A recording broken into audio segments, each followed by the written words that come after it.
ఓం నమో భగవతే వాసుదేవాయ. కార్తీక మహాపురాణం 23వ అధ్యాయం. అగస్త్య ముని పల్కును.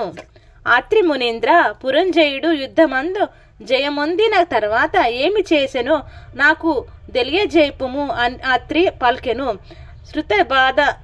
శత్రుబాధ రహితమైన అయోధ్య పట్టణమునందు పురంజయ మహారాజు సమస్త ధనుర్ధారులతో శ్రేష్ఠుడై ఇంద్రాతుల్య పరాక్రమవంతుడై సత్యవాదియు సదాశుచియు దాతయు భోక్తయు ప్రియవాదియు రూపవంతుడును అమిత కాంతిమంతుడును సమస్త యజ్ఞకర్తయును బ్రాహ్మణ ప్రియుడును వేదములందును శాస్త్రములందు ప్రవీణుడును పూర్ణిమ చంద్రుడు జనులకు వలె స్త్రీ ప్రియుడును సూర్యుడు వలె చూడ శక్యము గాని వాడును శత్రువులు శిక్షించు వాడును హరిభక్తి పరాయణుడును బలయుతుడును కామక్రోధ లోభ మోహ మద మత్సర్యాలను జయించిన వాడును కార్తీక వ్రతము చేత పాపములన్నీయు నశింపజేసి కొనిన వాడయుండెను.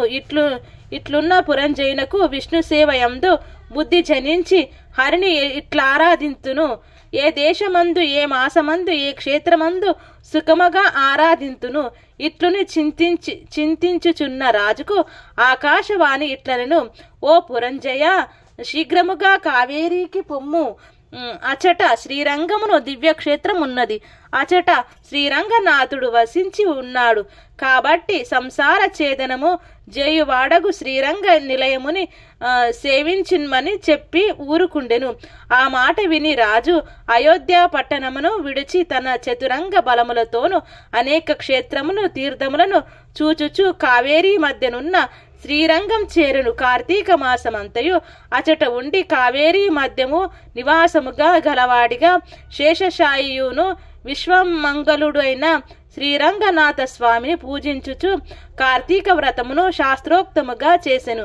కృష్ణ కృష్ణాయని గానము చేయుచు గోవింద వాసుదేవాయని నిరంతరము కీర్తించుచు విష్ణు పూజ పారాయణుడై స్నాన దాన జప హోమాదులను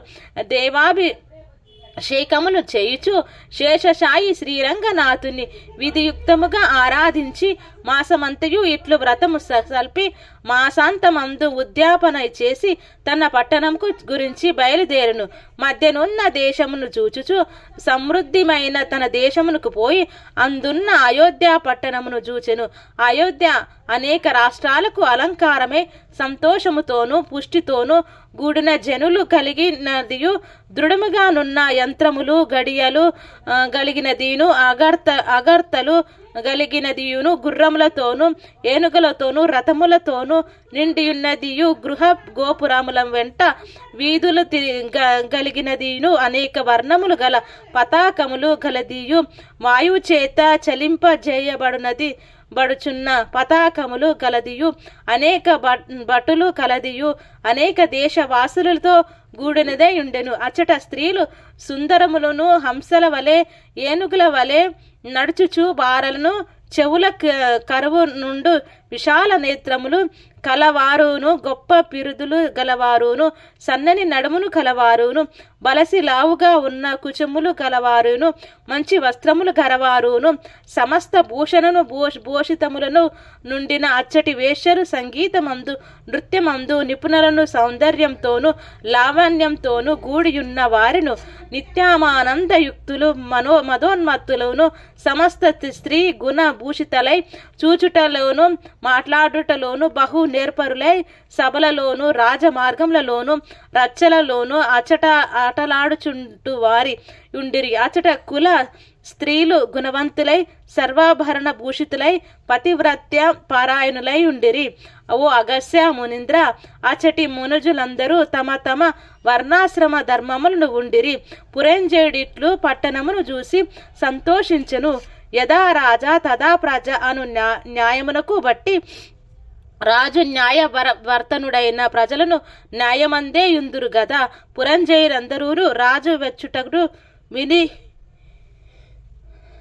వేలు గూడి ఎదుర్కొనిరి. రాజు మీద పేలాలు పుష్పములు చల్లిరి. రాజు పట్టణమును ప్రవేశించి తన ఇంటి ముందు ప్రవేశించినది మొదలు ధర్మయుక్తముగా భావించి భూమిని పరిపాలించెను. తరువాత కుమారులు మునులను మనుమలు గలవాడై అనేక భోగములు అనుభవించి చివరకు కుమారునికి రాజ్యభారమును అప్పగించి తన భార్యతో కూడా వనమునకు పోయి వనప్రస్థమాశ్రమించి లభించెను. కార్తీక మాస వ్రతమును విడువక చేయుచు హరిభక్తిని స్థిరముగా చేసి దాని చేత వైకుంఠలోక వాసి అయి సుఖముగా నుండెను. అగస్త్య మునీంద్ర, కార్తీక వ్రతం మహామహిమ గలది.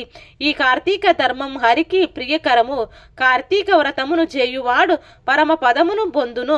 అవశ్యమై చేసినను ఉత్తమ గతి పొందును. సమస్త సౌఖ్యములను ఇచ్చునదియు కలికల్మష నాశకారియును నైన కార్తీక వ్రతమును చేయిన మనుష్యుడు దుఃఖమును పొందును.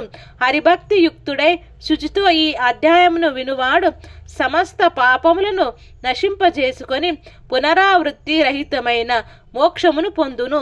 ఇట్లు స్కంద పురాణేంతర్గత కార్తీక మహత్య 23వ రోజు పారాయణం సంపూర్ణం.